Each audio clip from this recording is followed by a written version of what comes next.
Gravando, presidente. Bom dia a todos e todas. Então, vamos iniciar a sessão de julgamento da Quarta Câmara Julgadora do dia 16 de abril de 2025. Temos sustentações orais. Vamos iniciar. Temos aqui a doutora Laura, né? Bom dia, doutora Laura. Bom Então, vamos dia. iniciar pelo auto de infração, o 5012-627, Ivanilda Alves da Silva Matos. Eu sou a relatora, doutora Laura está aqui presente para fazer a sustentação oral, então, deixa eu aqui gravar sua sustentação oral, pelo Solidário, né? Isso, é bazar. E Bazar Solidário, né? E o autuado é Ivanilda Alves da Silva Matos, mas o recurso é do ibazar.com.br. Perfeito. Espera aí. Iniciado. Tá, não, que eu me atrapalhei. Eu vou, então, fazer o breve relato, depois eu registro enquanto ela faz a sustentação oral. Então, esse caso é o recurso ordinário do ibazar, que é o solidário. A acusação é relativa ao recebimento de mercadorias tributadas, produtos eletrônicos, perfumes, etc., sem documentação fiscal, tendo sido o valor arbitrado pelo fisco, nos termos do artigo 47.493 do regulamento, conforme as planilhas das operações realizadas pelo comércio eletrônico. Foram transcritas as informações do banco de dados do sistema, o SISCOM, que é o sistema da Secretaria da Fazenda. A autuada, Ivanilda, ela não apresentou defesa nem recurso ordinário, então está em julgamento apenas o recurso do solidário. O imposto ele está sendo exigido por solidariedade, conforme o artigo 11, inciso 11 do regulamento. Aqui, inciso 11. Acredito que inciso É 14 e 15, é mais Isso. abaixo, eu estou vendo que eu coloquei inciso 14 e 15 do regulamento, né? Então, o autuado sustenta. Então, eu nem vou falar os argumentos do autuado, já passo a palavra para a doutora Laura. Por favor, Perfeito. doutora Laura, com a palavra aqui em seus 15 minutos. Muito Ok? obrigada. Gostaria de iniciar cumprimentando os nobres jogadores, representantes do TIT. Acredito que tem um colega advogado, sim, bom dia também. E agradeço a oportunidade de sustentar oralmente esse recurso em nome da empresa Ebazar, ora qualificada como responsável solidária. A ilustre relatora já contextualizou, mas eu vou fazer mais um breve relato.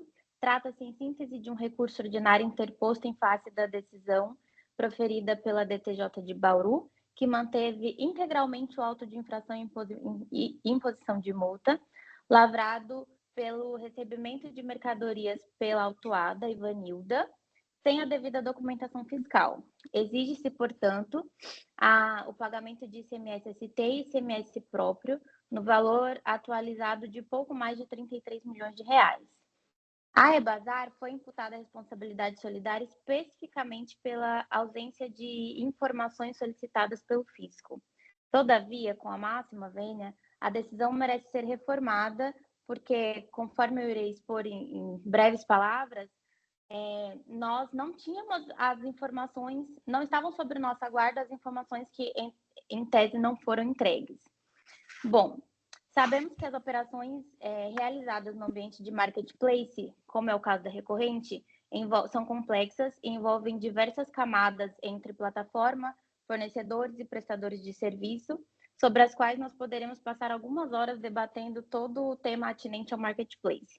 Mas, com o intuito de fazer uma célere sustentação e otimizar o tempo de todos aqui presentes, darei destaque a um ponto principal, que por si só evidencia a impropriedade da autuação, a indevida atribuição de responsabilidade solidária recorrente por ausência de prestação de informações que não estavam sob a sua guarda. A própria decisão recorrida, nos parágrafos especificamente 17 e 27, reconhece que A responsável solidária apresentou algumas informações em relação às operações intermediadas em sua plataforma, instruindo o Siscom com as informações utilizadas para o arbitramento fiscal. No entanto, sustentou que não houve integral atendimento às notificações fiscais, motivo pela qual se teria configurado uma conduta omissiva. Contudo, nesse ponto eu gostaria de esclarecer que todas as informações devidamente disponíveis à Ebasar foram entregues à fiscalização. Em verdade, a própria lavatura do auto de infração só foi viabilizada em razão das informações encaminhadas pela recorrente ao Siscom, significando dizer que sem a colaboração da Ebasar, sequer haveria base factual para a constituição do crédito tributário. Bom, a imputação de desídia tem por base a não apresentação de 2 documentos, e nesse momento eu gostaria de ler exatamente o que foram solicitados, que são os relatórios de retirada dos valores e identificação de destino, inclusive do Mercado Pago, muito importante destacar agora a empresa Mercado Pago, e, em segundo ponto, os comprovantes de pagamento escritural a fornecedores ou outros documentos equivalentes. Pois bem, esses dados solicitados que ensejaram a responsabilidade tributária, eles não são de posse da recorrente. As operações financeiras realizadas dentro da plataforma são de exclusiva responsabilidade da empresa Mercado Pago, pessoa jurídica autônoma e distinta da hora recorrente, que não foi chamada ao polo passivo da ação e nem mesmo intimada para prestar as informações pertinentes. Além disso, os dados que foram solicitados, eles são protegidos por sigilo fiscal e bancário, não sendo passíveis de compartilhamento pela iniciativa privada. Então, ainda que a recorrente tivesse acesso a essas informações, o que não tem e nunca teve, seria juridicamente inviável fornecê-las sem violar a legislação de regência. Nesse caso, não há como o fisco exigir uma prova impossível, pois a Ebasar, em nenhum momento, há indícios, na verdade, não há indícios nos autos de que a Ebasar detinha ou ocultou informações financeiras. Ao contrário, a recorrente colaborou com o fisco o tempo todo naquilo que lhe era juridicamente e tecnicamente possível. Cabe ainda ressaltar que nós fornecemos, além de todas as informações que embasaram a autuação, nós também disponibilizamos só um minutinho, o funcionamento da plataforma, o cadastro de contribuinte da autuada e, principalmente, as contas bancárias associadas à autuada Ivanilda.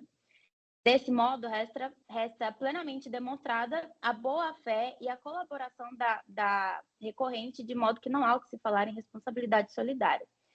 Justamente pela autuação fiscal estar pautada nas informações constantes do Siscom que foram fornecidas pela recorrente, deve ser afastada a responsabilidade, considerando que as informações requeridas foram prestadas de acordo com o que a recorrente tinha acesso.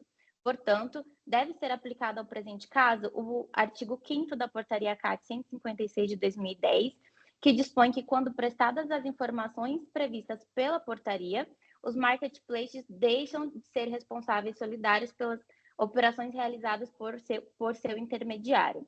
O fisco, nesse caso, deveria ter direcionado todos os seus requerimentos diretamente à empresa Mercado Pago. Ela teria como disponibilizar essas informações, ela dispõe dessas informações de fácil acesso, mas não atribuir a responsabilidade à Ebasar. Não se pode, portanto, a recorrente não pode responder por ausência de vínculo direto com os dados supostamente omitidos. Dessa forma, resta evidente a inaplicabilidade ao caso concreto dos incisos 14 e 15 do artigo 11 do RCMS, pois não há interesse comum, tampouco omissão dolosa ou culposa da recorrente. Portanto, gostaríamos de reforçar o pedido pelo integral provimento do recurso, com reconhecimento da inaplicabilidade da responsabilidade solidária recorrente e, por consequência, a sua exclusão do polo passivo da autuação. Eu espero ter sido breve e objetiva, agradeço a atenção de todos e me coloco à disposição para eventuais esclarecimentos. Muito obrigada, doutora Laura. Foi breve, sim, foi bem objetiva, apontando aí os aspectos principais, né? Porque o caso realmente ele tem uma certa complexidade, essa questão, né, de responsabilidade solidária dos marketplaces. Então, eu já até registrei, senhores, aí os votos para vocês acompanharem, né? Então, eu vou passar aqui a leitura do voto. Então, eu digo que, como relatado, o recurso ordinário é do Solidário Ibazar.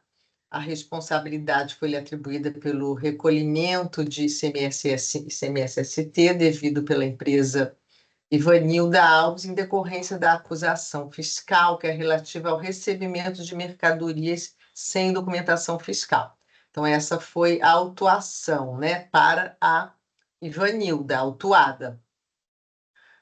A decisão monocrática julgou procedente a acusação fiscal, mantendo, então, a responsabilidade prevista no artigo 11, incisos 14 e 15 do regulamento. Argumento solidário que não há possibilidade de atribuir ao marketplace a responsabilidade pelo recolhimento do ICMS devido pelo vendedor na aquisição das mercadorias, considerando que a atividade principal da pessoa jurídica é a prestação de serviços de intermediação e disponibilização da plataforma virtual para que as pessoas físicas e jurídicas possam comprar, vender, pagar, anunciar, enviar os produtos para as lojas comercializarem, né, que é o marketplace. Então, sustenta que os compradores e vendedores utilizam a plataforma digital. Vou dar aqui um breve panorama dos argumentos, né, para a gente poder esclarecer um pouco mais a questão. Para, então, divulgar, formalizar essas operações de compra e venda, então, seria mera intermediadora.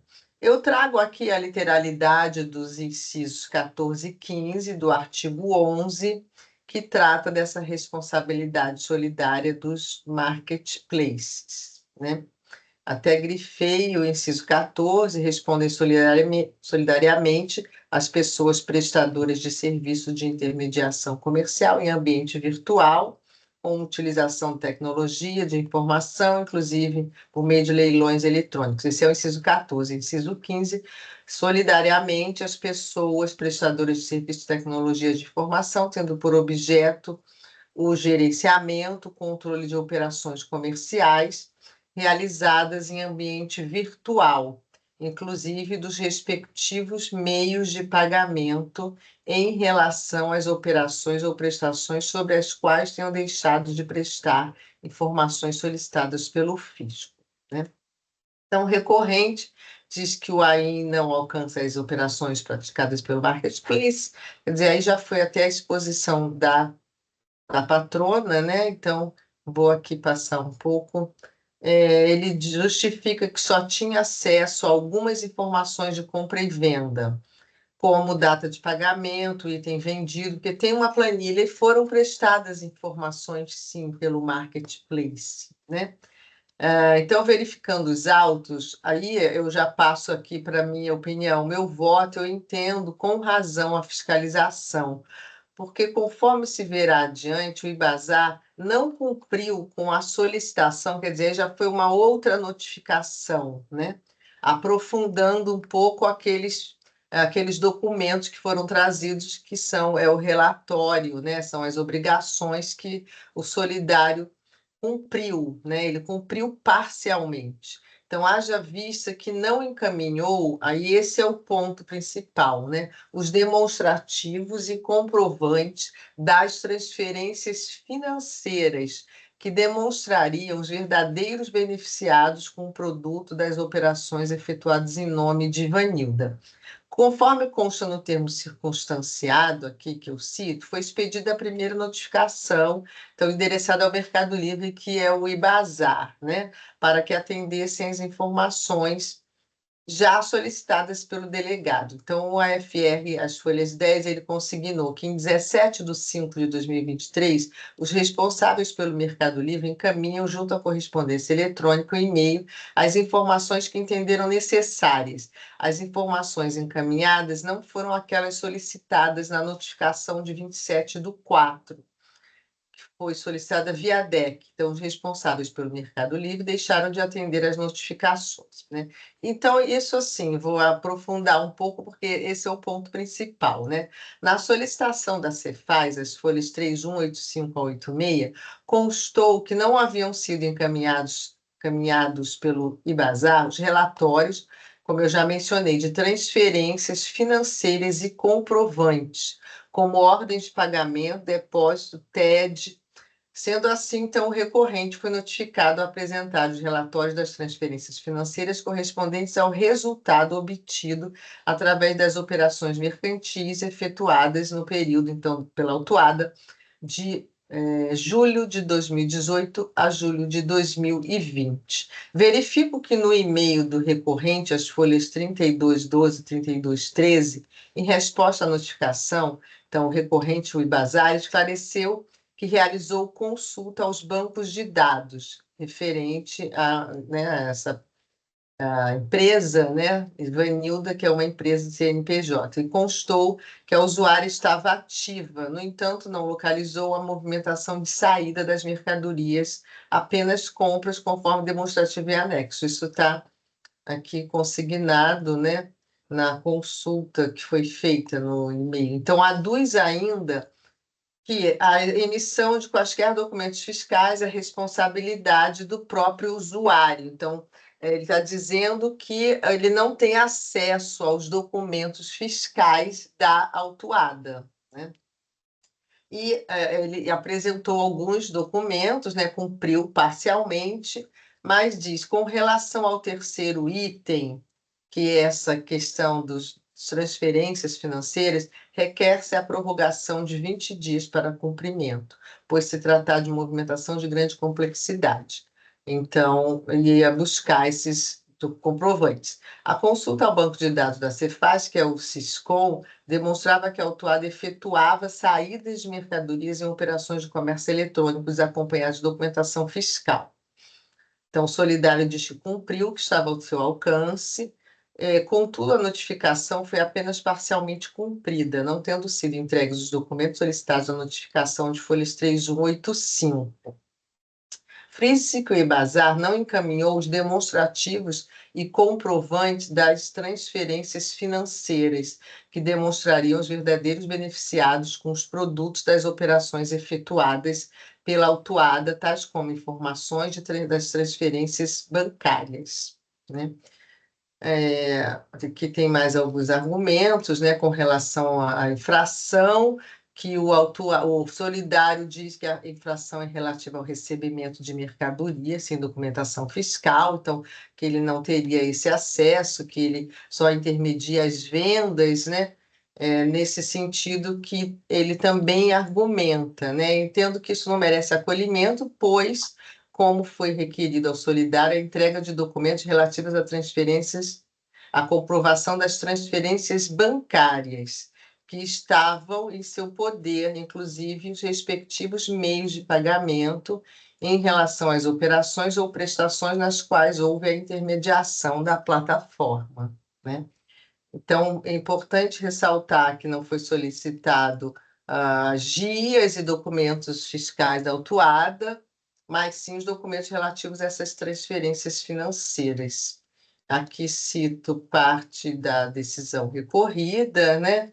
E, então, nesse diapasão, entendo que a responsabilidade imputa ao recorrente o dever de prestar as informações comerciais e financeiras também. Na verdade, é o que está sendo discutida a questão da entrega dos documentos comerciais, né? Os comerciais e financeiros. Então, os respectivos meios de pagamento dessas operações e prestações. Relação e comprovação, então, esses comprovantes das transferências efetuadas, que seriam a relação dos comprovantes que eficazmente permitissem identificar as pessoas favorecidas, CPF, CNPJ, o número da conta bancária. Na verdade, a solicitação segunda foi essa, né? Então, desse modo, a notificação não foi integralmente cumprida.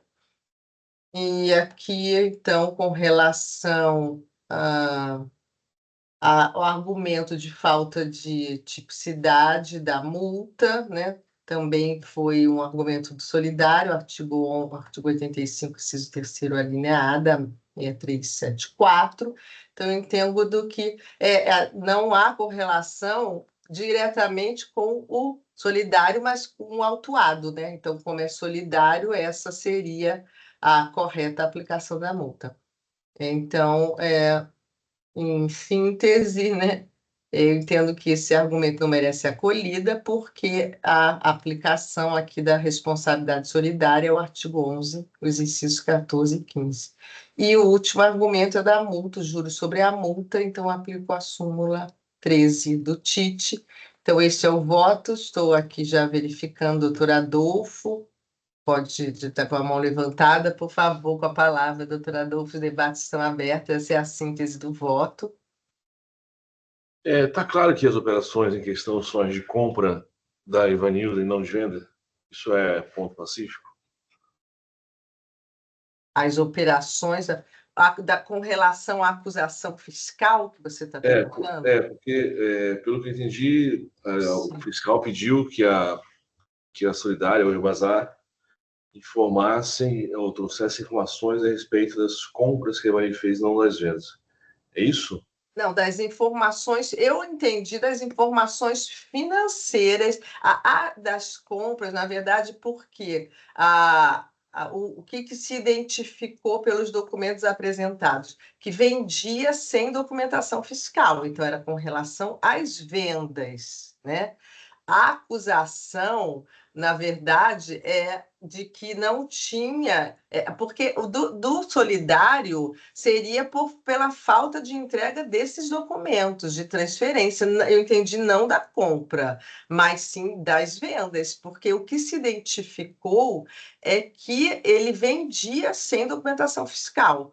Quando foi solicitada a autuada Ivanilda, ela negou que fazia operações no Mercado Livre. Ela negou totalmente. Por isso é que foi feita a outra notificação pedindo os documentos das transferências financeiras, né? Porque ela negou todas as operações, mas o que se identificou foram as vendas, né? A venda sem documentação fiscal. Porque o contribuinte na folha 3.914 do ordinário, né? Do processo ordinário, ele faz um recorte. Né? O autuado não, solidário. Não, o solidário. Solidária, não autuado. Ele traz um recorte dizendo que as operações do AIM é entre o fornecedor do seller, que seria a Ivanilda, e o vendedor, né? E não entre o vendedor e o comprador, ou seja, a operação da Ivanilda com os clientes da Ivanilda que foram feitos no ambiente do Mercado Livre.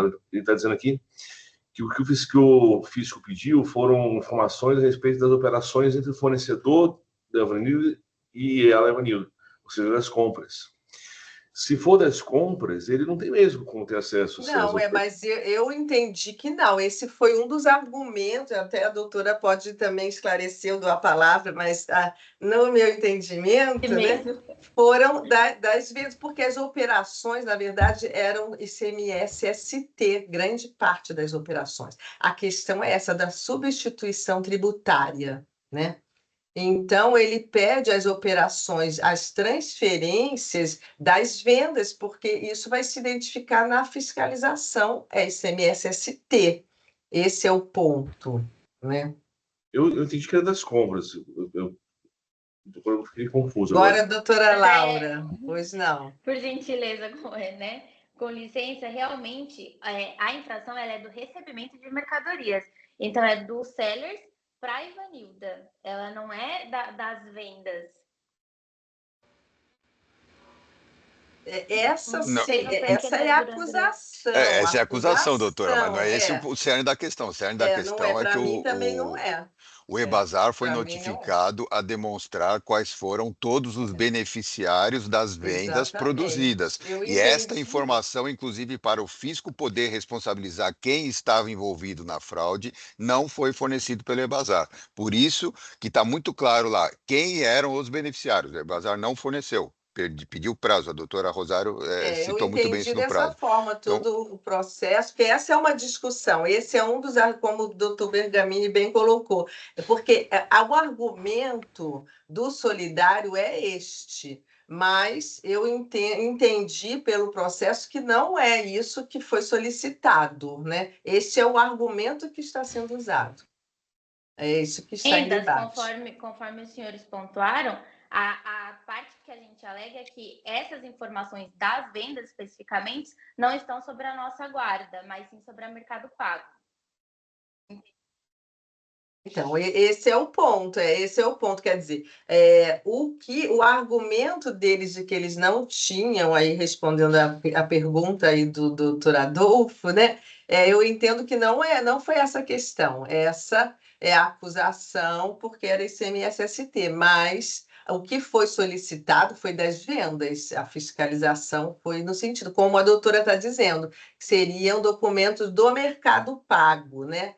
Isso não ficou claro, na verdade, eles não usaram esse argumento, eles usaram os argumentos de que não tinham os documentos das entradas. E isso a doutora está trazendo agora, a questão do Mercado Pago, mas eu também vejo que não seria o caso, porque a responsabilidade é também das operações, né? As transferências, o que está bem claro aqui, é o debate, são as operações, as transferências financeiras. Ele trouxe, sim, parte, né? Mas todo o debate é de que ele teria essa documentação, né, das transferências financeiras, e isso ele não trouxe, e teria a documentação para trazer. E aí eu concordo com a fiscalização neste sentido, porque até o fiscal argumenta isso em várias situações, sempre foi solicitado, e o Ibazar, né, o Mercado Livre, trazia, porque ele tem acesso, apesar dele ser fazer a intermediação, né, na verdade ele paga as comissões, quer dizer, ele recebe as comissões, ele faz a transferência, então ele teria acesso às informações. Então, nesse sentido, eu concordei, né? Mas é exatamente esse o debate. Então aberto, continua. Rubens Estou vendo aqui o relatório circunstanciado, ele não é muito claro ter o circunstanciado de folhas 8 em diante. Mas parece que é de venda mesmo, né? De venda. De venda. E o próprio autor do feito argumenta que em diversas outras situações eles notificaram o Ebazar e o Ebazar demonstrou e trouxe essas informações da forma como se queria. E dessa vez foi notificado, foi renotificado, pediu prazo e não entregou as informações que eram informações importantes para o fisco, inclusive estão previstas na legislação. Com o intermediário que é feito, né, a plataforma eletrônica, quais são as informações que eles são obrigados a entregar, e eles não entregaram. Está muito claro nos autos. Com licença, eu vendo aqui o circunstanciado, eu estou vendo que as entradas da Ivanildo foram arbitradas, né, o valor. Então não está em jogo a entrada, né? O fisco exige a saída. A entrada foi arbitrada, porque ela recebia e remetia tudo sem nota. Então, arbitrou as entradas e, em cima desse valor, calculou o débito, né, pela saída. Eu vi aqui ele falar no começo, né? Consultou o banco de dados com as notas, notar aqui o autuado, que é Ivanildo digital, sair de mercadorias e operações de comércio eletrônico sendo proteção fiscal. E o argumento é nesse sentido, de que ele não tinha das entradas, mas isso eu acho que esse argumento não confunde um pouco, né?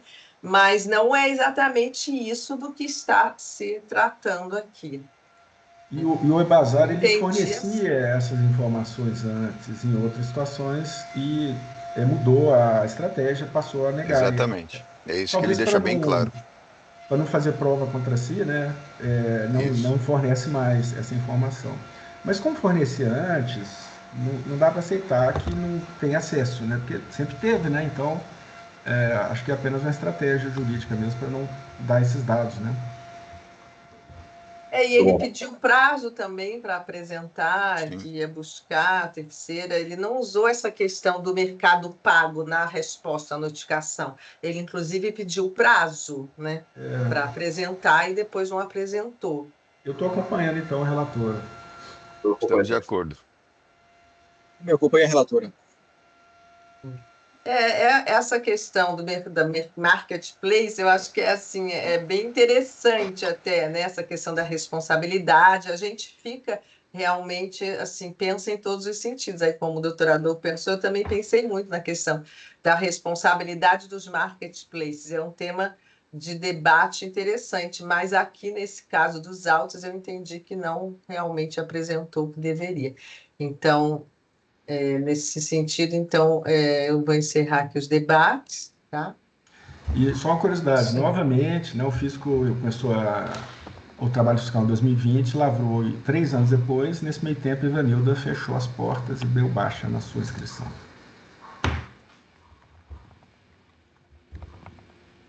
Esse tema de responsabilidade a gente pensa bem, né, em tese, mas a questão aqui é da responsabilidade da entrega mesmo, né, da documentação. Então, vou verificar quórum.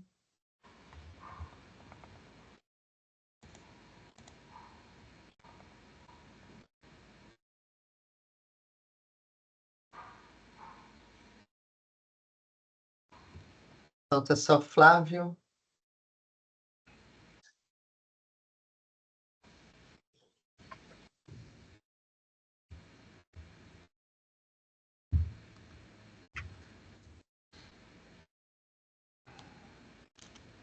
Iniciando a votação.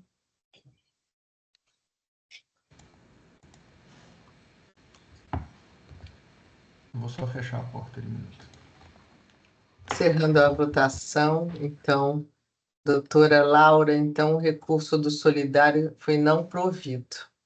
Esse é o resultado, foi unânime, de acordo com os debates. Agradeço aí a sua sustentação oral, foi bem clara e objetiva. Obrigada. Encerrando o julgamento do caso. Vamos para o próximo. Agora temos também sustentação oral, doutor Sérgio, do Votorantim, está presente. Está vendo que ele está? Olá, estou presente, sim. Sim. Bom dia, tudo bem, doutor Sérgio? Tudo bem. O senhor é Votorantim, né? Então, Isso. vamos anunciar esse agora. Então, é o auto de infração 5037129, Votorantim Cimentos.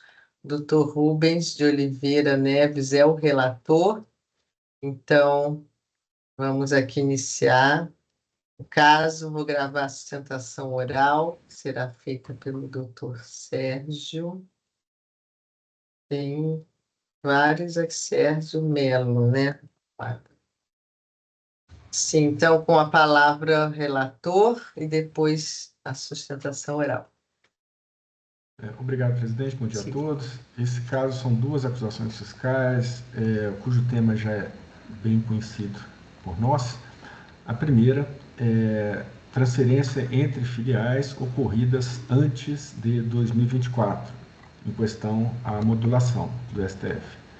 E o item 2 é o nosso sempre polêmico, glosa de créditos na aquisição de materiais que se desgastam no processo produtivo, porém não o fazem imediatamente, mas se desgastam no decorrer do processo. Situação que, segundo o fisco, retira desses materiais a condição de insumos e os transforma em materiais de uso e consumo, então o crédito foi glosado. Essa é a situação, senhores. Sérgio, então, com a palavra para a sustentação oral, 15 minutos. Bom, inicialmente, reitero aqui o bom dia a todos os presentes. Agradeço ao relatório aí.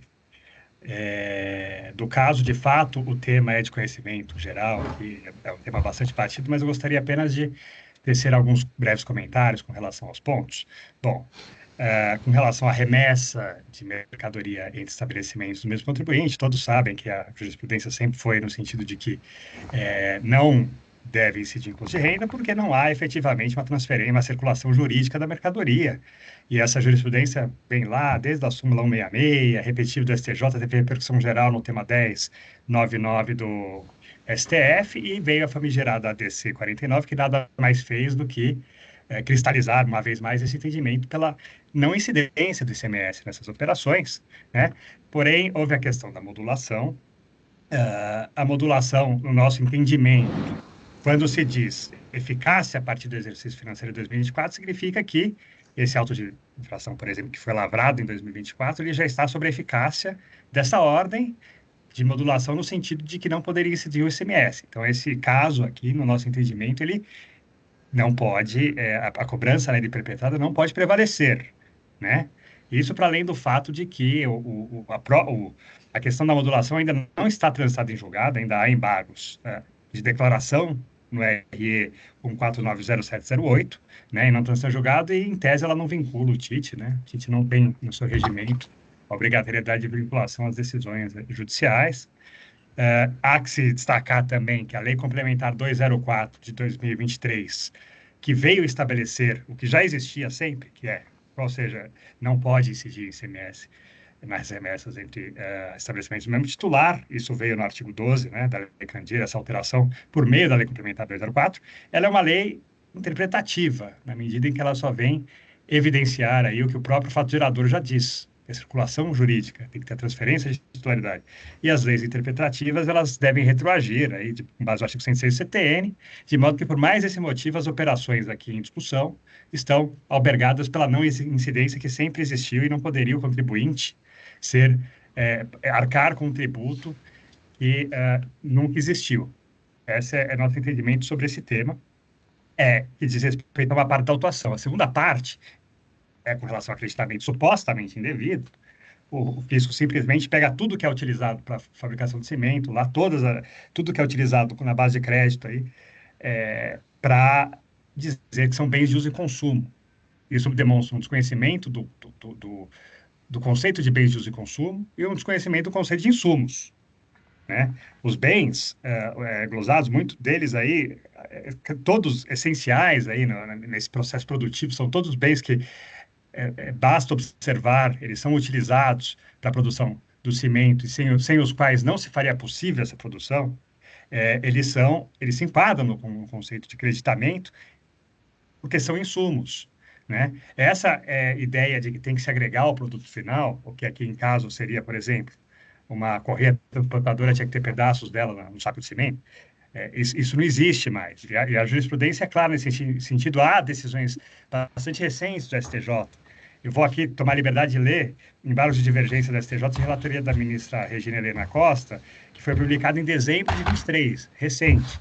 Ela vai falar que, assim, que na época da Lei Complementar, que a Lei Complementar 87 de 96, em relação à disciplina legal anterior, que era o Decreto 406, 68 e o Convênio 166 de 888, de 1988, ela ampliou as hipóteses de creditamento de ICMS, permitindo compensação concernente à aquisição de produtos intermediários empregados no processo produtivo, ainda que não ocorra o consumo imediato integral do item, bem como ainda que não ocorra a integração física ao produto.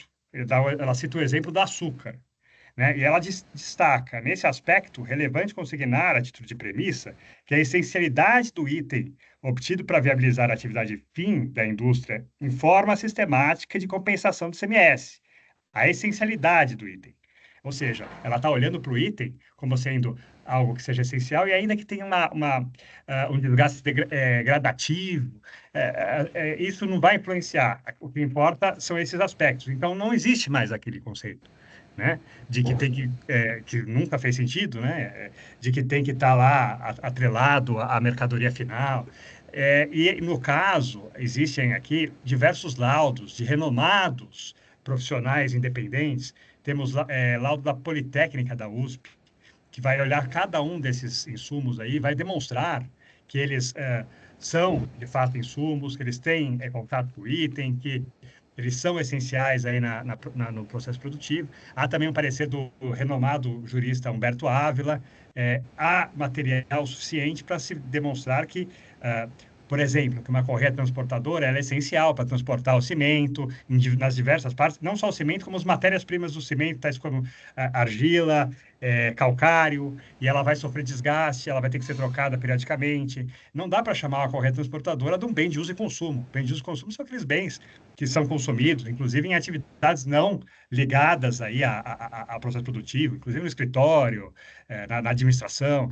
Não é o caso. Então, aqui há uma grande injustiça mesmo fiscal, à medida em que se colocou no mesmo saco um monte de itens aí que certamente dão direito ao crédito, que certamente são insumos que não deveriam ser aqui glosados, esses créditos.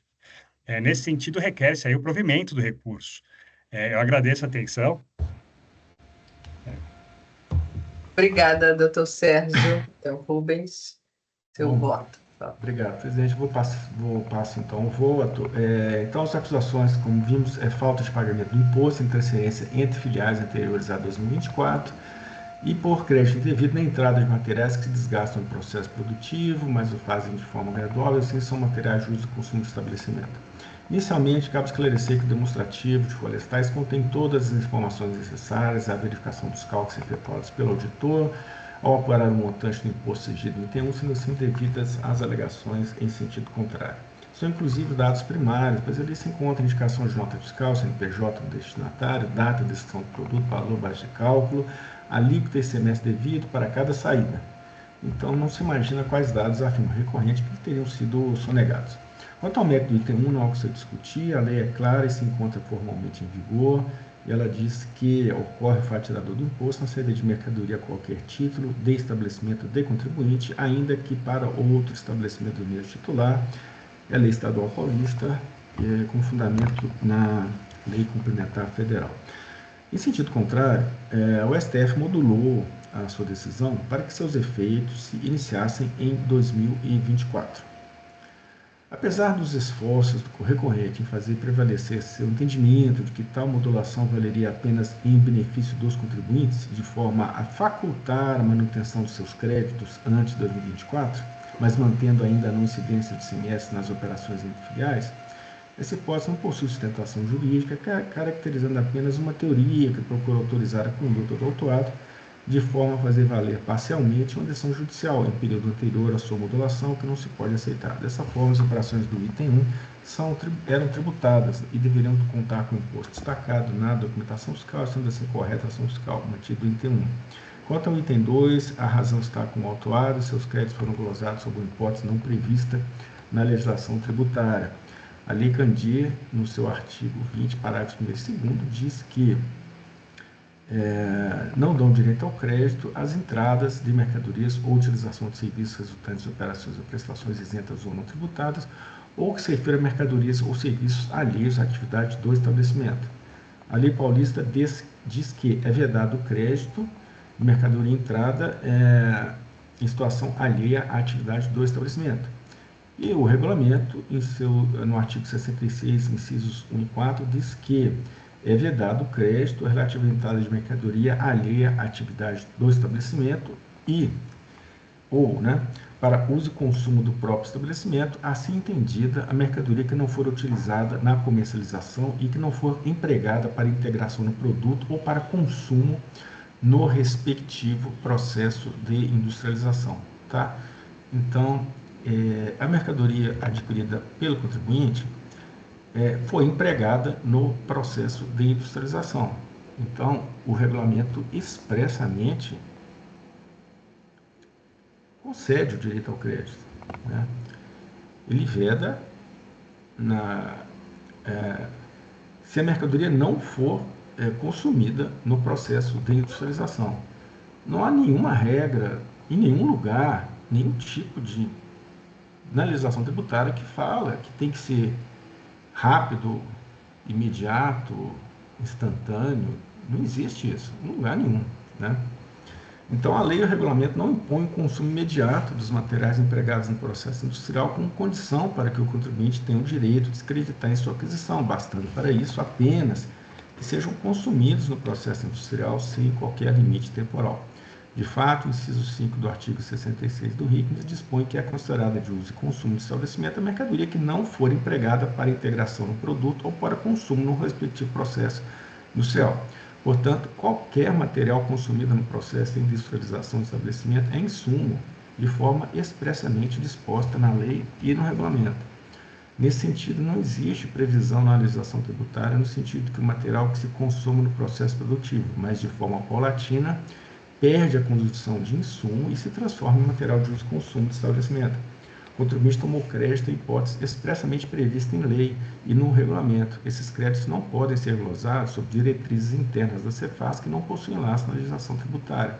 Há precedente na Câmara Superior e, no caso concreto, trata-se dos seguintes itens, aqui listados apenas a título informativo, porque o fisco reconhece expressamente que todos esses materiais se desgastam no processo produtivo do estabelecimento.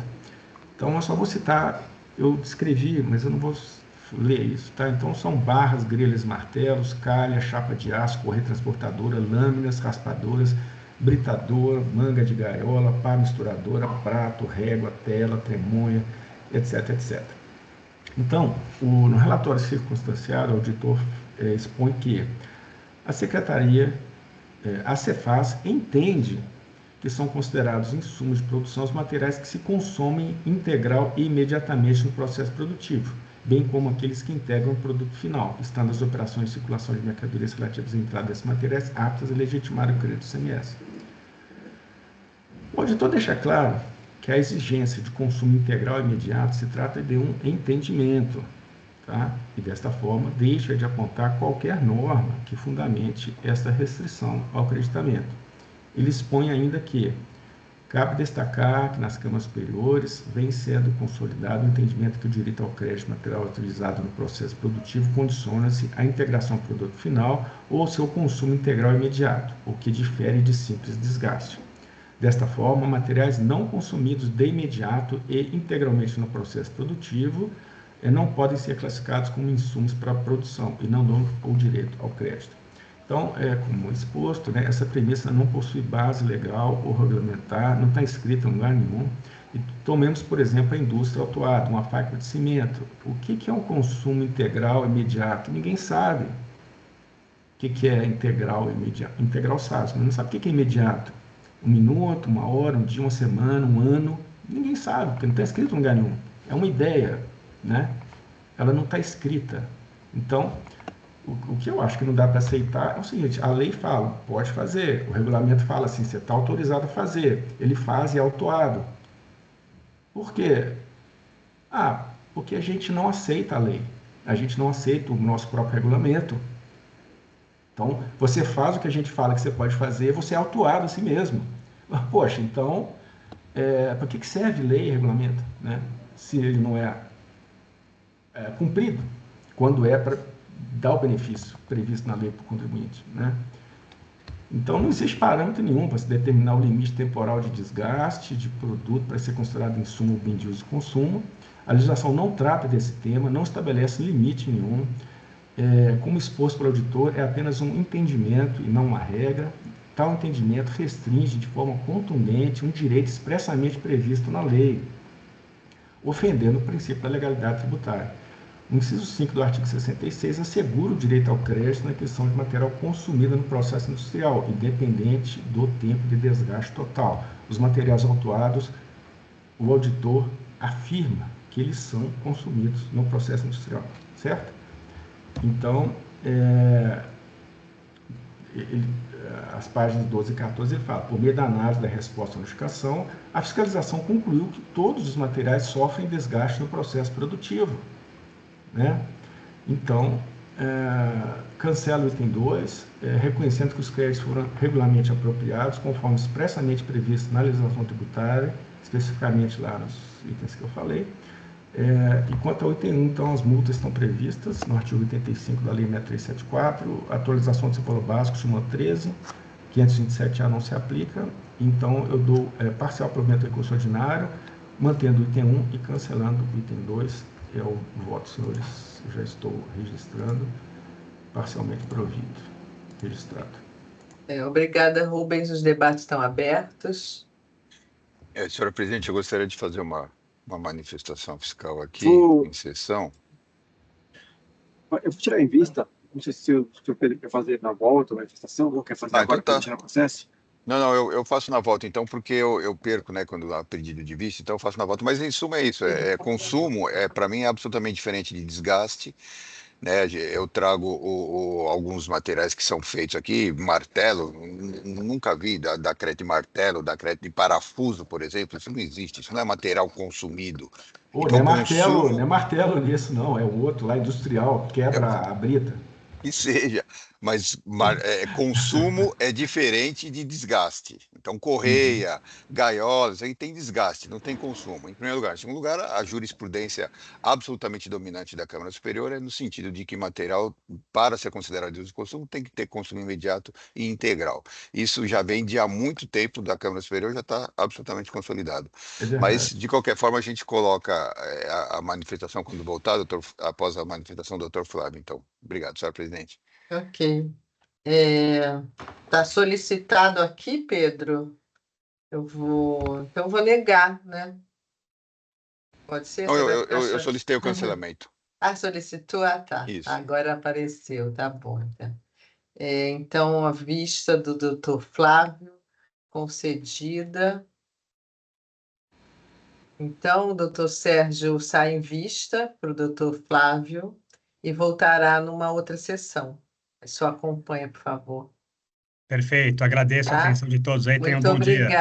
Muito obrigada. Bom dia. Tchau. Tchau.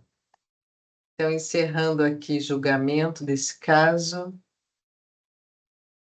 E agora, então, vamos passar para... Acho que não temos mais, né? Tinha Térios... Mas não tem Térios aqui hoje. Aqui. É verdade, não tem Térios hoje. Eu vi no relatório. Não tem Térios. Deixa eu ver se eu estou equivocada. Eu vi no relatório. Não é da Superior, não? Eu acho que foi para outra Câmara. Ele colocou no relatório. É verdade, não tem Térios. Então não temos mais sustentações orais. Então, vamos agora passar para o primeiro da pauta, né? O auto 4143372, RBM, recuperadora, Dr. Rubens, o relator. Recurso misto, né? É um processo que envolve ouro, tá? Ouro como ativo financeiro e ouro como mercadoria. São 10 acusações fiscais. Deixa eu ver se eu fiz um resumo delas aqui. Mas acontece o seguinte, tá? Eu não vou ocupar o tempo dos senhores. O contribuinte juntou uma documentação sem recurso ordinário, tá? Onde constam elementos que buscam comprovar os encontros entre a nota fiscal de remessa de ouro e as notas fiscais, considerando que, segundo ele, houve um equívoco no preenchimento dos códigos fiscais de operação 1901 e 1101 e subsequentes exportações, constando ali centenas de registros de extratos de exportações, tá? Considerando que os valores envolvidos e a constatação do fiscal de que não há grandes discrepâncias entre os valores totais de notas fiscais de remessa de ouro e as notas fiscais de entradas emitidas pela autuada com código fiscal tal, eu entendo que é necessário uma manifestação do auditor de forma a proporcionar a essa Câmara uma maior segurança em sua decisão. Compreendo que as provas devem ser juntadas com defesa, mas há que se considerar o volume de dados envolvidos em um AIM dessa magnitude. Com 10 acusações fiscais, com muita documentação envolvida. Tá? Então, eu entendo que, eventualmente, não há como juntar, organizar tudo isso no prazo da defesa. Né? Muitas vezes é um trabalho fiscal que leva muitas vezes anos, né, para conseguir ser realizado. E existem certas situações que a gente vê que a apresentação tardia de documento é manobra protelatória, né? Solta um laudinho ali, né? Mas eu entendo que nesse caso aqui não se trata disso, tá? Então, em virtude dessas circunstâncias, eu proponho aos meus pares a conversão do processo de diligência ao fiscal autuante para que o mesmo se manifeste quanto à eventual comprovação dos fatos alegados pelo autuado em face das alegações que constam a partir do item 5 de folhas X até Y e dos documentos juntados às folhas tais. O auditor poderá, antes de realizar sua manifestação, notificar o autuado a apresentar documentos ou demonstrativos necessários para comprovar, sistematizar ou consolidar os dados alegados. E as partes, então, se manifestam no retorno. Caso não seja entendida a diligência, eu peço, então, o retorno dos autos, porque não fiz a análise de mérito. Ok, obrigada, Rubens. Então, os debates estão abertos, só falta o seu registro, né? Agora já registrado. Senhor presidente, eu só vou me manifestar oralmente, eu não vou nem deixar consignado, porque eu sei qual é a posição da Câmara, mas a gente entende que esse tipo de prova deveria ser juntado junto com a defesa, a legislação é clara. Eu não vi, são mais de 1.700 folhas a serem analisadas, eu entendo que ele deveria, de uma forma expressa, dizer por que foi apresentado somente neste momento. Não verifiquei em detalhes 1.700 folhas para ver se ele realmente verificou isso, mas de qualquer forma vou me manifestar contrário ao conhecimento dessas provas aí e os autos deveriam retornar ao autor do feito, ao nobre relator, para se pronunciar sem o conhecimento dessas provas. Mas aí fica a critério da Câmara. Obrigado, senhor presidente. Eu acompanho o relator, até eu acho que a análise das provas é importante, né? Já que foram juntados, aí a verdade material também, ainda, né? Ainda é possível depois aí que no recurso especial tem gente que até apresenta o recurso especial que eu já vi. Aí já não concordo, né? Eu acompanho. O que eu não concordo é depois da distribuição do processo para julgamento, aparece do nada Essa é laudo, verdade. né? Ou então, junto com os memoriais, aparece um laudo. Fala, meu amigo, aí também você está forçando, né? Já, Mas demais, como apresenta dentro do recurso ainda sim. Né, a gente, poxa, né, não está fora, né? O que o Rubens colocou é verdade, né? O fiscal abre trabalho de fiscalização 1 ano, 2 anos. O tem 30 dias para juntar tudo, né? Principalmente agora, que está vindo autos de 25 itens, eu acho que pode ser que não dê tempo mesmo, né? Eu acompanho o relator. Ok, então podemos encerrar os debates e verificar quórum.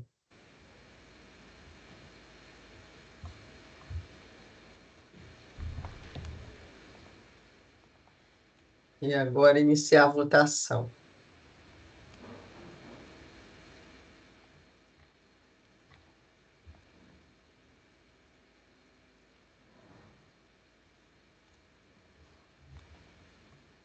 Então, encerrando a votação, então, o caso da Votorantim. Não, Votorantim não, desculpa. RBM, Recuperadora Brasileira de Metais. Então, a conversão em diligência, todos acompanharam o relator. Então, encerrando o julgamento desse caso. E com isso, passamos para o próximo, que o Dr. Rubens aí é o da pauta de hoje. 5011995, Volkswagen do Brasil. Rubens é o relator, recurso ordinário, então, do contribuinte. Com a palavra, Rubens, não temos sustentação oral, né? Tem aqui pedido, eu vou gravar ausente. Tá. Gravar ausente, não tem. Com a palavra, Rubens, por favor. Obrigado, presidente. Esse caso aqui é uma coisa. Teve vários itens, mas 13, né? Mas o que remanesce é o item 5, uma acusação de crédito indevido por meio de escrituração no registro de entrada da escrituração fiscal digital de nota fiscal que foi emitida sem destaque do ICMS e posteriormente cancelada. À primeira vista, fala, pô, não tem o que falar, né? Mas depois você vai ler, é o seguinte, é do CIAP, tá? Então, o contribuinte adquire ativos, né? Ativos permanentes e tem direito a se acreditar um 48 avos por mês dentro daquelas regras lá do CIAP, né?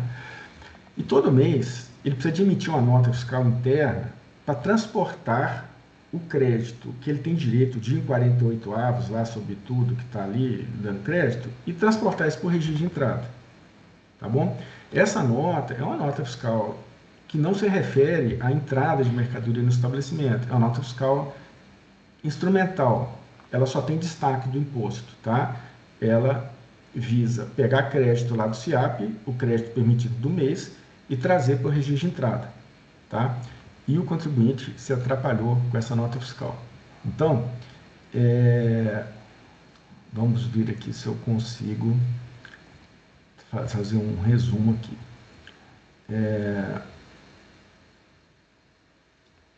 Bom, essa nota ela está prevista na portaria CAT 41 de 2003, tá bom?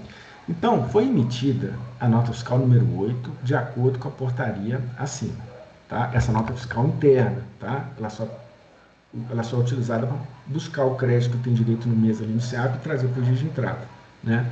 Porque não dá para você usar as notas fiscais de entrada de mercadoria no registro de entrada, porque o crédito é aplicado. Então, você precisa de consolidar o que tem direito no mês, somando 1,48 um monte de coisa, emitir uma nota fiscal, que não tem nada a ver com circulação de mercadoria, e levar esse crédito para o registro de entrada para ser usado lá para compensação, tá bom? Então, foi emitida essa nota fiscal, número 8, de acordo com a portaria acima. Mas, por um lapso, esse valor de 4.095.000 de créditos a ser transportado, ao invés de colocar esse valor no campo de destaque do imposto, a pessoa colocou por engano na base de cálculo do imposto. Tá, errou o local lá de colocar o valor.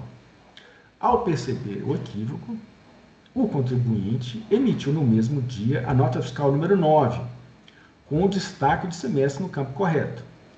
Entretanto, no registro de entradas ficou registrada a nota 8, errada, e não a 9, foi emitida em substituição. No mês subsequente, por se tratar de um documento fiscal emitido de forma equivocada e cujo vício não seria possível de regularização por meio de carta de correção, a recorrente cancelou a nota fiscal 8, aquela errada. Diante desse fato, tá, o fisco acusa o contribuinte de crédito indevido do imposto a partir de uma nota fiscal sem destaque do semestre e cancelada. Tá certo? A história é essa. Nesse contexto, há que analisar a questão com atenção. O equívoco cometido pelo quadro é inegável, é admitido, tá? Ele emitiu a nota fiscal prevista na portaria CAT com erro. Indicou com base de cálculo do semestre o valor que deveria estar no destaque, tá? No mesmo dia emitiu outra nota fiscal, corretamente preenchida, mas deixou a errada lá no registro de entrada, em vez de trocar pela certa. No mês seguinte, cancelou a nota que estava errada. Enfim, uma lambança, né? Então, cabe decidir se esse equívoco caracteriza a infração de crédito indevido, devendo ser glosado o valor acreditado e aplicada a multa prevista para essa hipótese. Eu ressalto que não há notícia de que os créditos em exame seriam, por si, ilegítimos, tá? Os créditos são bons, tá? Desta forma, é lícito supor que se refere a entradas regulares de bens do ativo permanente do estabelecimento acobertadas por documentação fiscal hábil emitida por fornecedor em situação regular. Enfim, o crédito é bom, tá? A questão está restrita à irregularidade de um documento fiscal interno, tá? Então, entendo que o autuado está com a razão quando afirma que as normas tidas por infringidas não se adequam a esse caso, pois essas se referem especificamente aos documentos fiscais que acobertam entrada de mercadoria no estabelecimento, e não a um documento fiscal emitido com finalidade específica de transporte interno de crédito do SIAP para registro de entrada, ou seja, um documento que não se refere a uma entrada de mercadoria ou uma operação anterior. Os artigos infringidos são os 59, 61 e 250A. O 59 já é conhecido, né? Imposto não cumulativo, compensando o que for devido em cada operação, como anteriormente cobrado. Mas, assim, ao especificar o imposto devido como sendo o resultante da aplicação da alíquota sobre a base de cálculo de cada operação, e o imposto anteriormente cobrado como sendo a importância calculada nos termos do item precedente, destacado em documento fiscal hábil, o artigo 59, ele se refere especificamente aos documentos que acobertaram a entrada do mercadoria no estabelecimento, e não documentos de transporte interno, tá? O artigo 61 também diz o seguinte: para a compensação será assegurado ao contribuinte o direito de se creditar do imposto anteriormente cobrado, em termos dos itens 2 do artigo 1º do artigo 39, relativamente à mercadoria entrada, etc, etc, etc, já conhecido.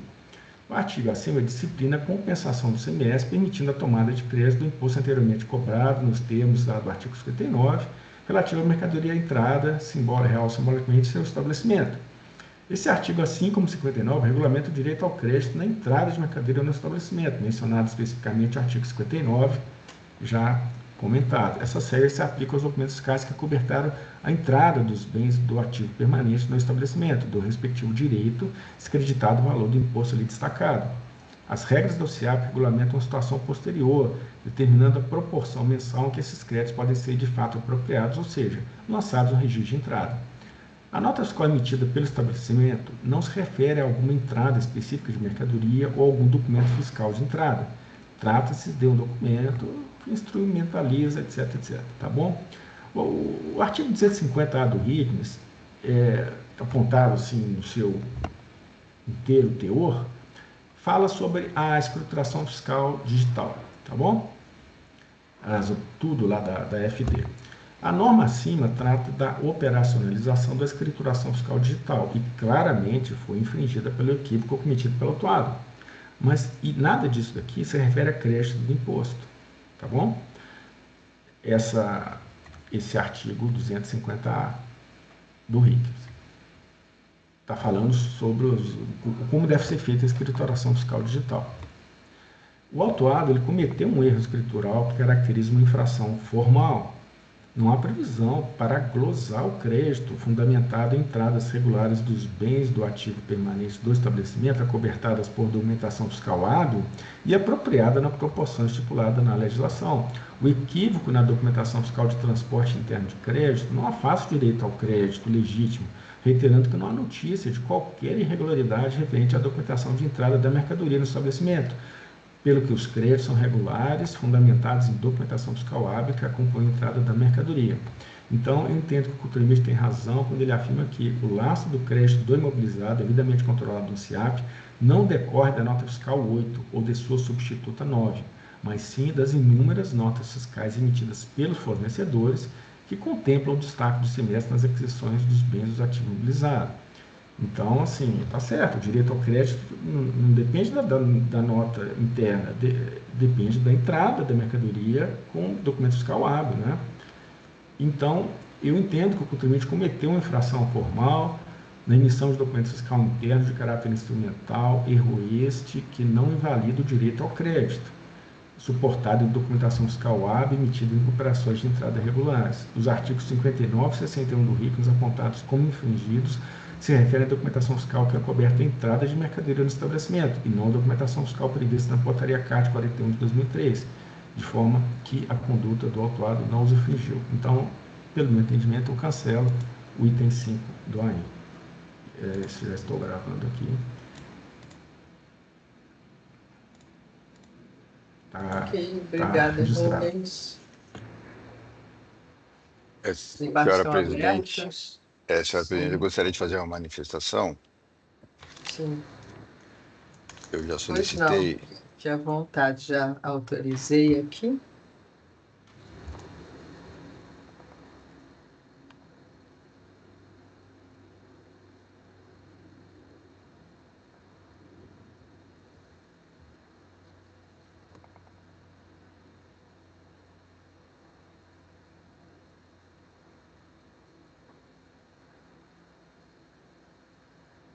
Pronto, já registrei a manifestação. Só para constar, eu vou me declarar pedido por motivo do íntimo, por ter trabalhado justamente com o mesmo pessoal que fez esse auto de infração, na mesma empresa, então eu vou me declarar impedido aqui nesse auto.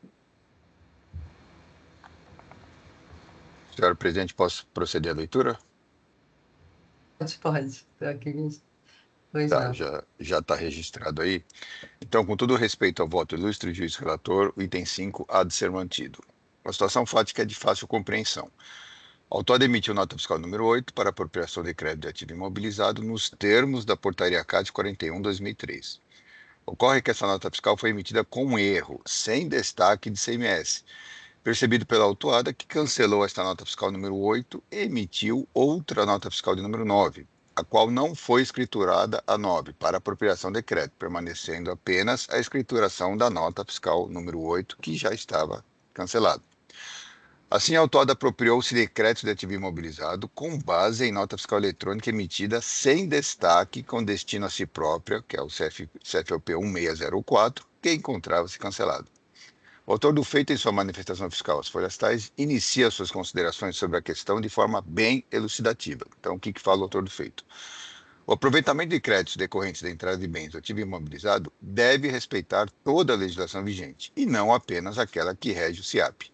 A Portaria CAT 41/2003 integra o conjunto de regras a serem seguidas por qualquer contribuinte que pretenda se aproveitar do crédito de bens do ativo imobilizado. Tais regras iniciam-se no momento da emissão das notas fiscais, passam pela escrituração desses documentos no registro de entradas do adquirente, pelo controle dos valores do CIAP, por um controle adicional trazido pela Portaria CAT 41/2003, e, finalmente, pela escrituração de tais notas fiscais no registro de entradas, respeitando os artigos 59, 61 e 250-A do regulamento. Então, relativizar a legislação vigente não cabe a nenhum integrante da administração pública, que, frise-se, é regida pelo princípio da legalidade. A propósito, as regras da Portaria CAT 41/2003, bem como os artigos 59, 61 e 250-A do regulamento, que são menosprezados pela defesa, não são, aspas, um mero instrumento para viabilizar o registro de crédito mensal do ICMS sobre os bens do ativo imobilizado, fecha aspas. Ao contrário, integram o processo de apropriação de crédito na entrada de bens do ativo imobilizado. Continua ainda o autor do feito, os folhas tais. É importante destacar o papel de cada componente do sistema de apropriação de crédito decorrente da entrada de bens do ativo imobilizado no contribuinte. As notas fiscais que abarcam a entrada dos bens do ativo imobilizado emitidas pelos fornecedores devem ser escrituradas no livro de entradas do adquirente sem aproveitamento do crédito. O CIAP, por sua vez, contém os dados dos bens e os cálculos das parcelas passíveis de apropriação. Fundamental destacar que os valores contidos no CIAP podem ou não ser apropriados pela interessada, que escolhe o momento, isso é importante, senhores, que escolhe o momento e o valor a ser efetivamente apropriado, desde que respeitada a legislação vigente. A interessada também não é obrigada a apropriar-se integralmente de todo o valor do imposto passível de apropriação anotado no CIAP. Pode abdicar da apropriação desse crédito. Pode também apropriar o crédito de forma parcial, quando entender pertinente, desde que respeitado o prazo e as formas legais nesse sentido. Quer dizer, e as formas legais. Nesse sentido, a nota fiscal emitida no sistema da Portaria CAT 41/2003 não é mero instrumento para a transposição de créditos de bens imobilizados. Já o objeto de controle é a apropriação do CIAP, como diz a defesa, mas parte integrante do conjunto de regras a serem cumpridas para que o crédito decorrente da entrada de bens do ativo imobilizado possa ser aproveitado. Essa nota fiscal com o CFOP 1604 é fundamental, já que é o único meio passível para se determinar qual o valor a ser apropriado pela interessada num determinado momento. Na sequência, a escrituração dessas notas fiscais com o CFOP 1604 no registro de entradas é obrigatória para a efetivação do aproveitamento do crédito no valor e no momento escolhido pela interessada, e também deve respeitar a legislação vigente, os artigos 59, 61 e 250 do regulamento. Então, na concepção do nobre juiz relator, eu falando agora, né, na concepção do nobre juiz relator, então, o que diz o Dr. Rubens? Não há previsão de legislação para a glosa de crédito fundamentado em entradas regulares dos bens do ativo permanente do estabelecimento, acobertados por documentação fiscal hábil e apropriado na proporção estipulada na legislação. Aí, eu falando agora, ocorre que um documento cancelado, por óbvio, não é um documento hábil para apropriação de crédito. Então, frise-se, senhores, o que dá direito ao crédito é o documento emitido nos termos da Portaria 41, Portaria CAT 41/2003. É este documento que indica quanto e quando vai ser transferido de crédito, não é a nota fiscal do fornecedor. Por isso que é a importância dessa nota. Então, continuando. Assim, completamente equivocada a afirmação da autuada a seguir transcrita, com a qual concordou o nobre relator.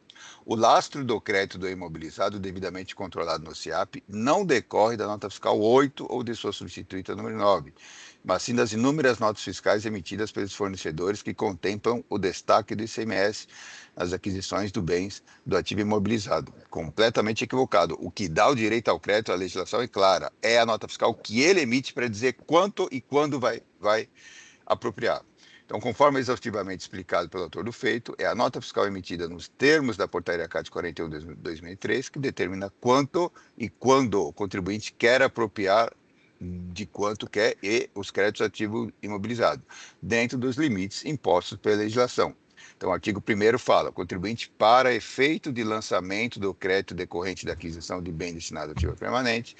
O item 1, emitindo seu próprio nome, nota fiscal englobando todos os valores apropriados mensalmente como crédito no quadro 5 do controle de crédito.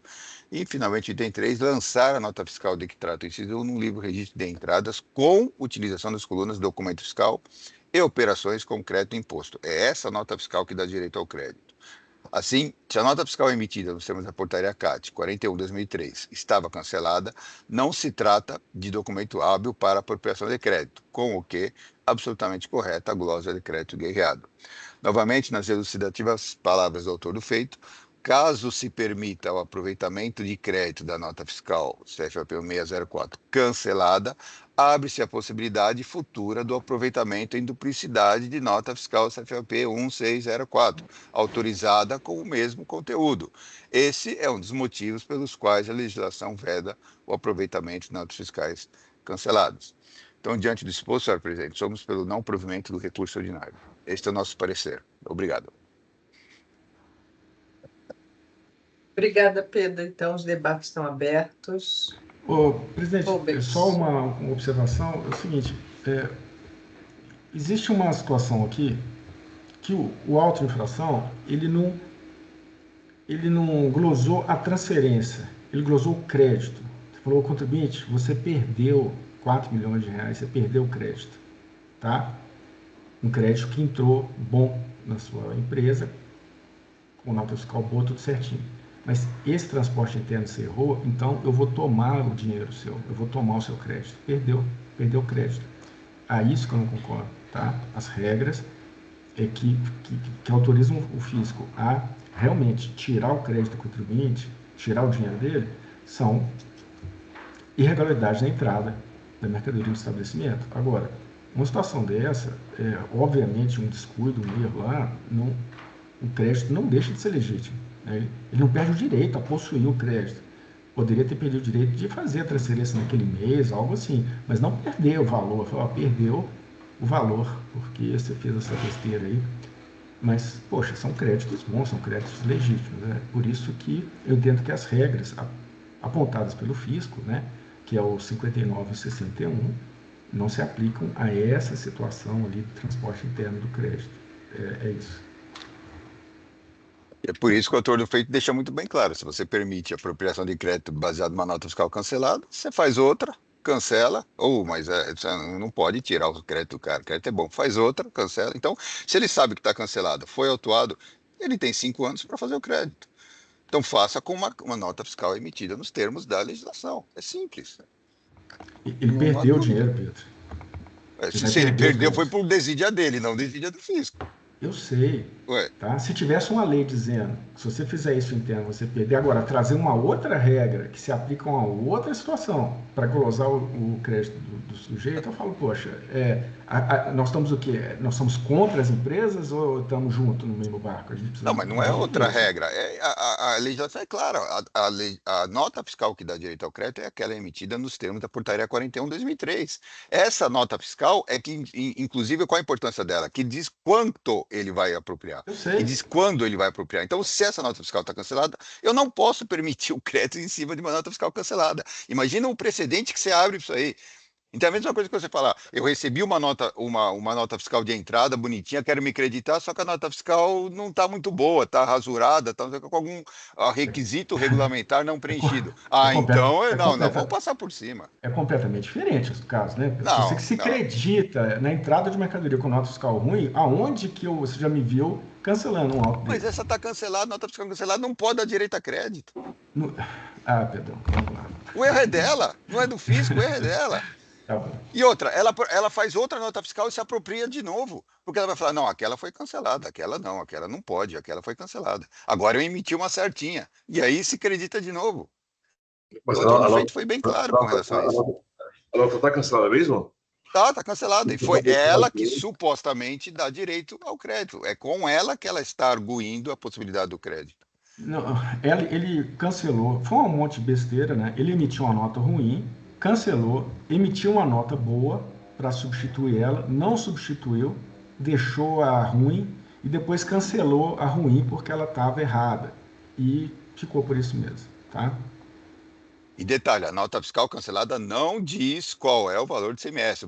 Ela foi emitida sem destaque do imposto. O valor do imposto está na base de cálculo. Quer dizer, é um cheque em branco. Olha, você pode fazer, primeiro, você pode fazer o que quiser. Segundo, você pode fazer com o que você quiser, com o valor que você quiser. Não existe nenhuma formalidade com relação à nota fiscal emitida. O fisco não pode admitir esse tipo de coisa. Você imagina o precedente que você abre para você se acreditar em cima de uma nota fiscal cancelada. Não existe isso. Pedro, nota fiscal cancelada de entrada de mercadoria, ninguém aceita crédito, tá bom? Uma questão é outra. Você, quer dizer, coloca a burocracia para o contribuinte e fala, olha, se você errar essa burocracia aqui, meu amigo, você vai perder o direito do seu crédito. Todos obedecem essa burocracia. Se você entender que a legislação posta é burocracia, então vamos passar por cima de tudo. Mas então tragam uma lei que fala, se você fizer isso, você vai perder o crédito. Agora, trazer a legislação da entrada da mercadoria no estabelecimento para querer glosar um crédito que já está de bom dentro do estabelecimento a partir do transporte... Não é bom se não respeitar a legislação. Ele não tem direito ao crédito, então, da entrada da mercadoria... Se ele não emitisse essa nota fiscal? O crédito ficaria lá. E aí não tem direito ao crédito. Dele. Ele não tem direito ao crédito se ele não emitisse a nota fiscal da portaria 41. Ele não tem direito. Simples assim, porque o fisco não sabe quanto que ele está apropriando. Tá bom. Gente, o caso vai sair em vista, doutor Bergamini. Eu pedi de vista para ver que é uma questão muito factual, né? Sim. A situação fática está bem clara. O problema é o desrespeito à legislação, né? Mas eu acho que o AINS desrespeita a legislação, por isso que eu estou cancelando. Porque o que ele traz como infringido é a entrada de mercadoria no estabelecimento. Aquela outra nota fiscal, e não essa aqui. Se você me falar que o 59 e o 61 se referem a essa nota fiscal aqui... Não, eles se referem à apropriação do crédito é feito mediante documentação fiscal hábil. Uma nota fiscal cancelada não é uma documentação fiscal hábil. Então, lê lá. É exatamente isso que está sendo feito, que está sendo acusado no auto de infração. Tá bom. Deixa o doutor Bergamini dar uma olhada lá, a gente discute depois no retorno. Beleza, o doutor Bergamini vai olhar com todos os conhecimentos. Ok, então a vista concedida para o doutor... Oi? Quer falar? Sentiu uma ironia do Pedro aí. Não foi não. Claro que não, de forma nenhuma. É sempre bem-vindo uma vista. Essa Câmara sempre foi nesse sentido. Tá certo. Então, concedido o caso está em vista. Então, encerramos o julgamento desse caso Volkswagen, saindo em vista para o doutor Adolfo. E continuamos aqui o julgamento, continuamos a pauta, passando para o último caso de hoje, o 5024-417, o auto de infração da Suzano S.A. Flávio é o relator. Com a palavra, por favor, Flávio. Bom dia, eu vou passar a leitura. Ótimo, a gente não tem patrono. Sim. O impasse da empresa ocupada foi elaborado aí, apontando as infrações abaixo. Acreditou-se indevidamente o ICMS, uma vez que o emitente dos documentos fiscais listados não deveria ter destacado o ICMS por força de regime especial de ofício ao qual está submetido. A Suzano foi notificada a tornar os créditos indevidamente escriturados, mas não o fez. A autora contestou... Salvo engano, entrou doutor Jordão, não sei se tem a ver com o nosso caso. Sim, o Oswaldo colocou aqui uma mensagem no chat. Né, Oswaldo? Acompanhamento, né? O advogado da Suzana entrou agora. Não havia pedido de sustentação oral, ele vai fazer alguma sustentação oral? Pessoal, doutor Jordão, é só acompanhamento? Não, conselheira Maria, apenas acompanhamento. Apenas acompanhamento, então. Exato. Então, Flávio, pode continuar, por favor. Continuar, então. Obrigado. A autora contestou o lançamento de ofício, o julgador julgou parcialmente procedente as acusações. A autora apresentou apelo ordinário e fez considerações sobre a não cumulatividade do imposto, seu direito ao crédito por adquirente de boa-fé, inclusive sobre a súmula 509, e sobre a confiscatoriedade da multa aplicada em patamar de 100% do valor do imposto. O curso foi contrarrazoado e o processo foi redistribuído à minha relatoria. Bom, conforme expôs a autuada, o direito ao crédito do imposto é constitucional, também é constitucional os limites ao crédito. Isso é possível compensar, do que é devido em cada operação. É dever da administração tributária gerir o imposto de forma que, em casos extremos, imponha regimes tributários específicos para compelir os contribuintes à observância da legislação tributária.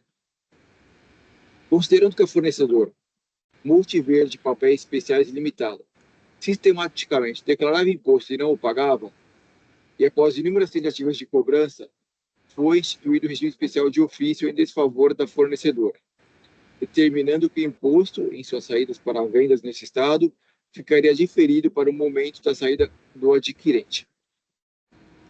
Este regime especial foi instituído com fundamento no artigo 71 da Lei 1374, passando a vigorar em 1º de janeiro de 22, sendo publicado em Diário Oficial de 15 de dezembro de 21. As operações autuadas datam do período de janeiro a julho de 22. Dessa forma, o destaque nos documentos fiscais é indevido. A situação não se assemelha aos casos tratados pela súmula 509 da STJ. Aqueles casos tratam de operações desconsideradas, operações consideradas rígidas na época da sua ocorrência, mas que foram posteriormente invalidadas pela declaração de idoneidade. No presente caso, foi dado ciência a todos o regime especial de ofício, antes da ocorrência das operações, com publicação em Diário Oficial. A autuada não pode alegar desconhecer o regime especial imposto à sua fornecedora. Ainda que, para a autuada, não seja possível alegar desconhecimento ao regime especial de ofício, pois este foi previamente publicado em Diário Oficial, o fisco, antes da lavratura do AIM, notificou a autuada e informou-lhe da existência do regime especial em face de sua fornecedora, exigindo o estorno do crédito sem que fossem impostas penalidades. A autuada respondeu à notificação do fisco, informando entender fazer jus ao crédito. A remetente destacar indevidamente o crédito de imposto e ter deixado de fazer anotações do documento fiscal, em total desacordo com o Estatuto do Regime Especial de Ofício, não dá legitimidade ao crédito nem dos obriga a terceiros, como a autuada, que é a destinatária das mercadorias, a cumprir o regime especial de ofício, publicado em Diário Oficial. Friso que a autuada foi especificamente cientificada para estornar os créditos. O crédito é indevido, é facultado ao fisco a instituição de regime especiais de ofício. A alegação de que há imposto destacado no documento torna o crédito válido não se aplica para os casos em que o destaque é indevido. Não se aplica ao prazo a súmula 509, como acima explicitado, são situações totalmente distintas. O fisco não desqualificou o documento fiscal após sua emissão ou declarou a inaptidão de empresa após as operações. Desde a emissão, o crédito destacado é indevido. A publicação em Diário Oficial ocorreu antes das operações. As multas não são confiscatórias, as multas devem ser suficientes para inibir a conduta infracional. No caso, verificamos que a multa não cumpriu seu papel preventivo de desestimular a prática infracional. Mesmo após notificada de sua conduta irregular, a autuada é recalcitrante na falta e se nega a estornar os créditos indevidos. A multa é prevista em lei, que não foi declarada inválida, segundo as hipóteses do artigo 28 da 13457, sendo vedado seu afastamento em julgamento no contencioso administrativo. Eu conheço e nego o provimento ao apelo ordinário. É esse o voto, presidente. Obrigada, Flávio. Os debates estão abertos. Estamos de acordo, senhora presidente. Eu acompanho também.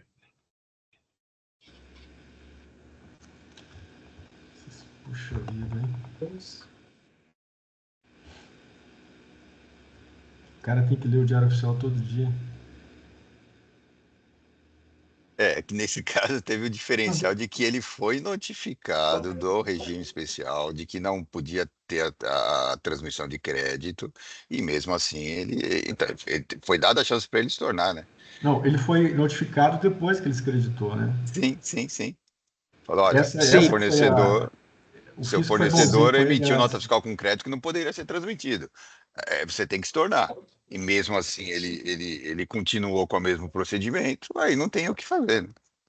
Uma coisa que ninguém sabia, que ele não sabia.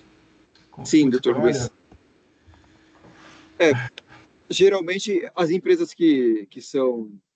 Só cria uma empresa e ela usa um diferencial competitivo ilegal, que é não pagar imposto.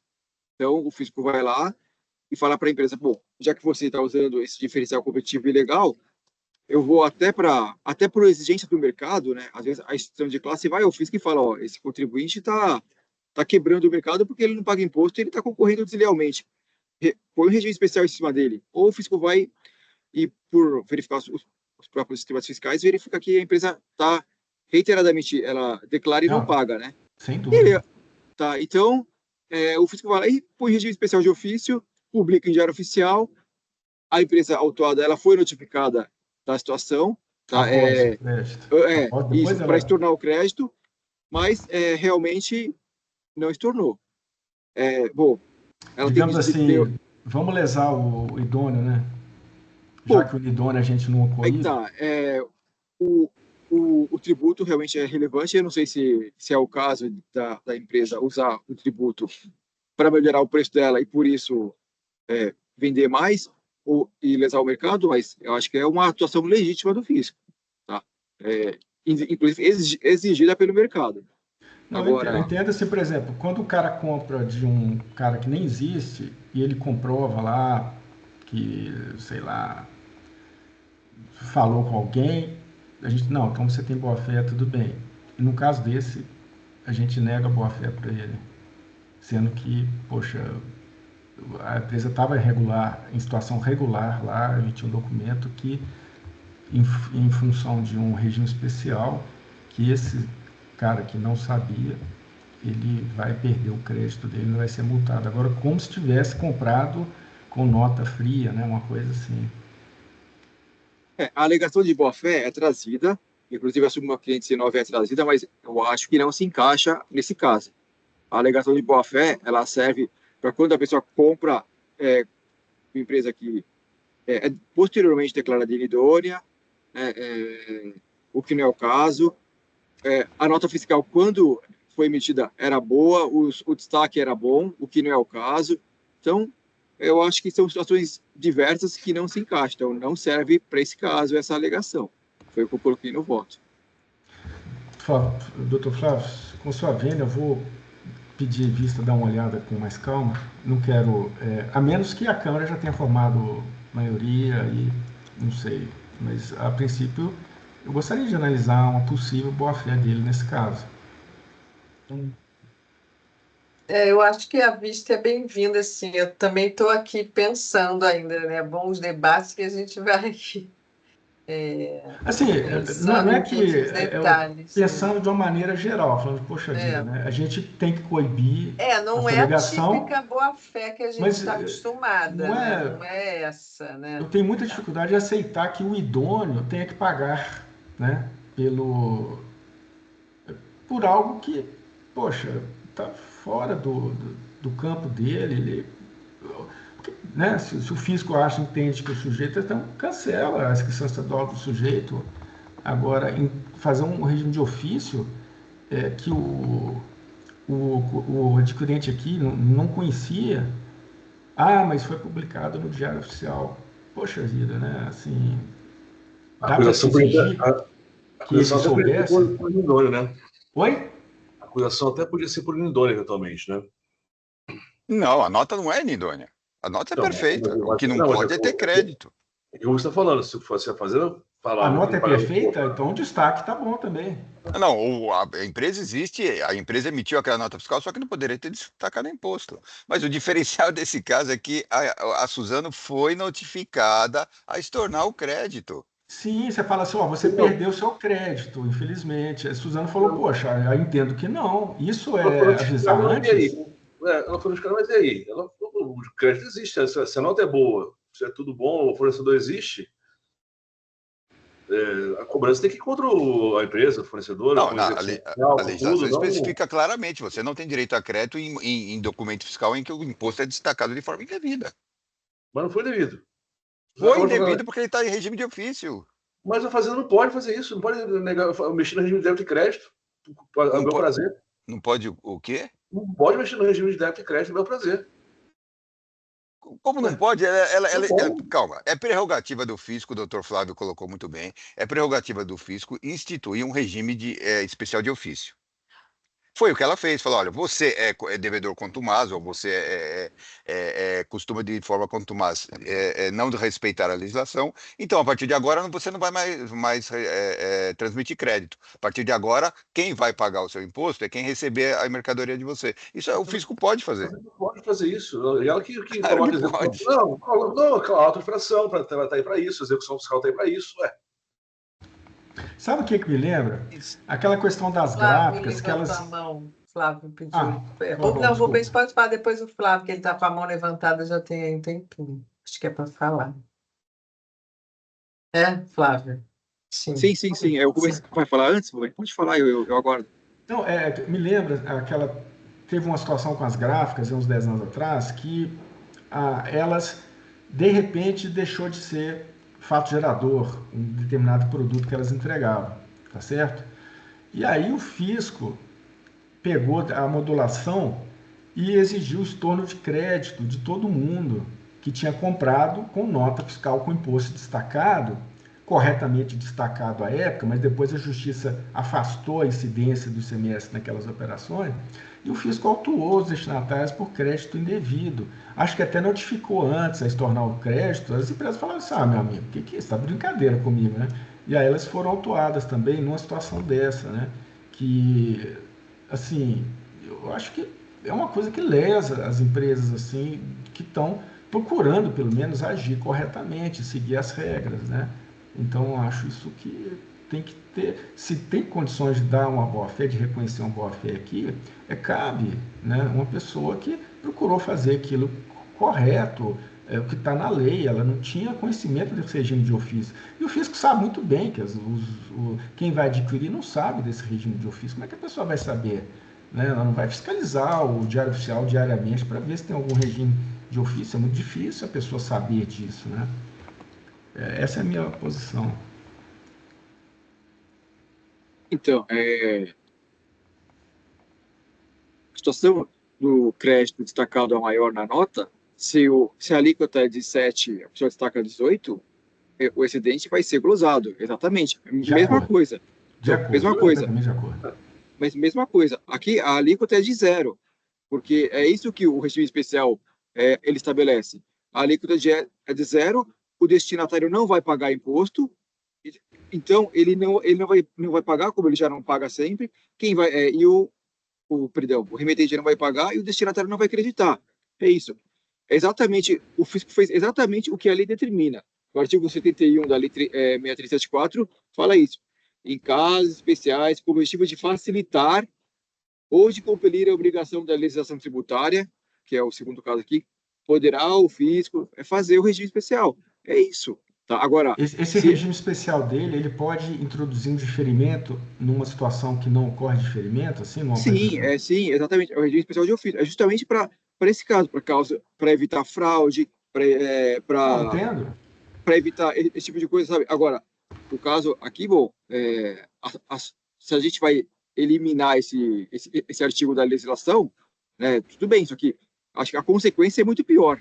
Né? É muito pior para quem paga o imposto, para o mercado, para todo mundo. Tá? Agora, diferimento é regra de tributação, só pode ser vinculado por lei. Não pode o fisco falar assim, eu vou fazer o regime de ofício. Pode.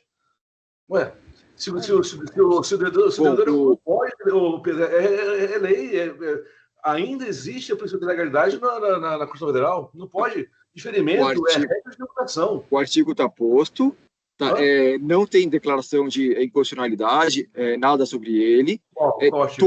Todos os entes tributários possuem uma previsão similar e em todos eles a regra é válida. Tá?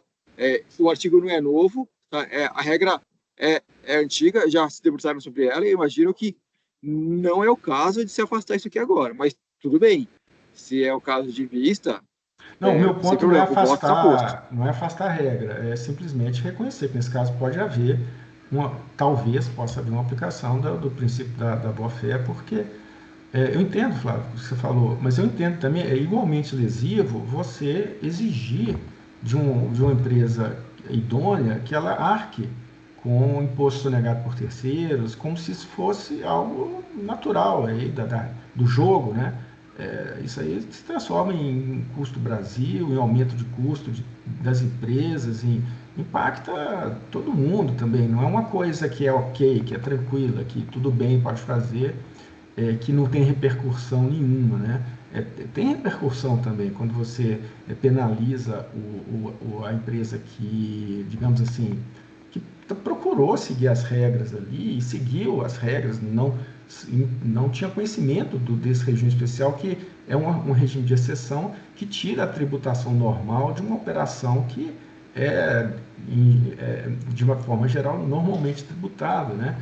De repente, o fisco chega e fala assim, você vai ter que estornar todos esses créditos porque aquele cara tinha um regime especial que você não sabia, mas problema seu, e então agora você não vai poder manter os seus créditos, né? E isso, para mim, é uma coisa que eu tenho dificuldade de achar que está ok, que está certo, que pode-se fazer isso, pode-se tratar os contribuintes do seu Estado dessa forma, né? Sem nem dar a eles um benefício assim, de boa-fé, algo assim.